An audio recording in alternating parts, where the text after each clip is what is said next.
ಒಂದು ಸಣ್ಣ ಕುಟುಂಬ. ಗಂಡ, ಹೆಂಡತಿ ಮತ್ತು ಅವಳ ಅತ್ತೆ. ಯಜಮಾನ ಬೆಳಿಗ್ಗೆ 6ಕ್ಕೆ ಹೋದರೆ ಮನೆಗೆ ಬರೋದು ತಡರಾತ್ರಿ. ಮದುವೆಯಾಗಿ ಬಂದಾಗ ಇದ್ದ ಅತ್ತೆ ಸೊಸೆಯ ಅನ್ಯೋನ್ಯತೆ ಈಗಿಲ್ಲ. ಅತ್ತೆಗೆ ನಾ ಮಾಡೋ ಕೆಲಸದಲ್ಲಿ ಏನಾದರೂ ತಪ್ಪು ಕಂಡು ಹಿಡಿಯದಿದ್ದರೆ ಸಮಾಧಾನ ಇಲ್ಲ ಅಂತ ಸೊಸೆ. ನಮ್ಮ ಕಾಲದಲ್ಲಿ ಮಾಡ್ತಿದ್ದಂಗೆ ನಯ ನಾಜೂಕು ಇವಳು ಕಲಿತಿಲ್ಲ ಅಂತ ಅತ್ತೆ. ಹೀಗೆ ಇಬ್ಬರೊಳಗೂ ಒಳಗೊಳಗೆ ಅಸಮಾಧಾನ ಹೊಗೆ ಇದ್ದೇ ಇತ್ತು. ಸೊಸೆ ಕಾಫಿ ತಂದು ಕೊಟ್ಟರೆ ಅರ್ಧ ಕುಡಿದು ಆಮೇಲೆ ಸಕ್ಕರೆ ಸಾಲದು, ಪುಡಿ ಹೆಚ್ಚು ಅಂತ ಹೇಳಿ ಚೆಲ್ಲೋದು. ಸೊಸೆ ಟಿವಿ ಹಾಕಿದ್ರೆ ಒಳಗೆ ಎದ್ದು ಹೊರಟು ಹೋಗುವುದು.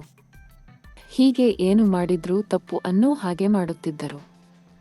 ಸುಸ್ತಾಗಿ ಬರುವ ಗಂಡನಿಗೆ ಹೇಳಿದ್ರೆ ಎಲ್ಲಿ ಕೋಪ ಮಾಡಿಕೊಳ್ಳುತ್ತಾರೆ ಅಂತ ತಾಳ್ಮೆಯನ್ನು ಬೆಟ್ಟ ಮಾಡಿ ತನ್ನಲ್ಲೇ ಇಟ್ಟುಕೊಂಡಿದ್ದಳು ಸೊಸೆ.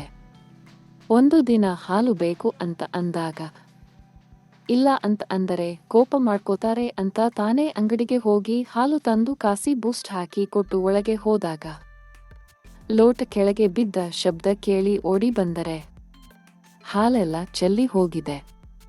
ಅತ್ತೆಗೆ ಮಾತಾಡಕ್ಕೆ ಆಗ್ತೇ ಇಲ್ಲ. ಬಲಗೈ ಮೇಲಕ್ಕೆ ಎತ್ತಲು ಆಗ್ತಾ ಇಲ್ಲ. ಬಾಯಿ ಪಕ್ಕಕ್ಕೆ ಹೋಗಿದೆ. ತಕ್ಷಣ ಗಂಡನಿಗೆ ಕಾಲ್ ಮಾಡಿದಳು. ಅವನು ಓಡಿ ಬಂದ ತಕ್ಷಣ ಆಸ್ಪತ್ರೆಗೆ ಹೋದರು. ಬಲಗಡೆ ಪ್ಯಾರಲೈಸ್ ಆಗಿದೆ. ರಿಕವರಿ ಬಹಳ ನಿಧಾನ. ಮನೆಯಲ್ಲಿ ನೋಡಿಕೊಳ್ಳಿ ಅಂತ ಟ್ಯಾಬ್ಲೆಟ್ ಕೊಟ್ಟು ಕಳಿಸಿದರು. ಮೊದಲಿಗಿಂತ ಈಗ ಸೊಸೆಗೆ ಜವಾಬ್ದಾರಿ ಜೊತೆ ಕೆಲಸ ಹೆಚ್ಚಾಯಿತು.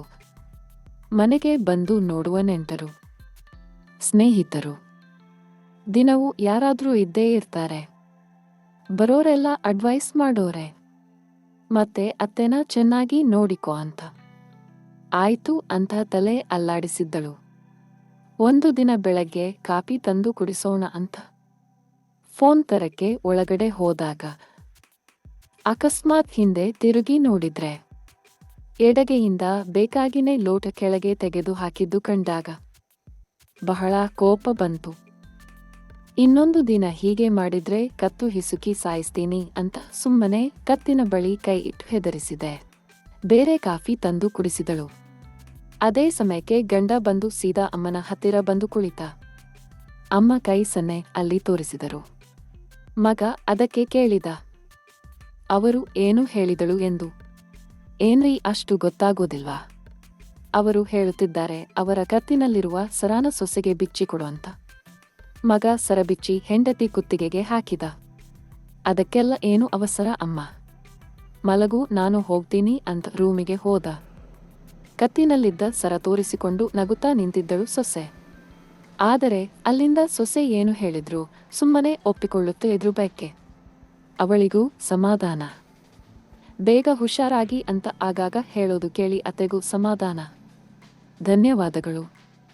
ಪ್ಲೀಸ್ ಸಬ್ಸ್ಕ್ರೈಬ್ ಮಾಡಿ.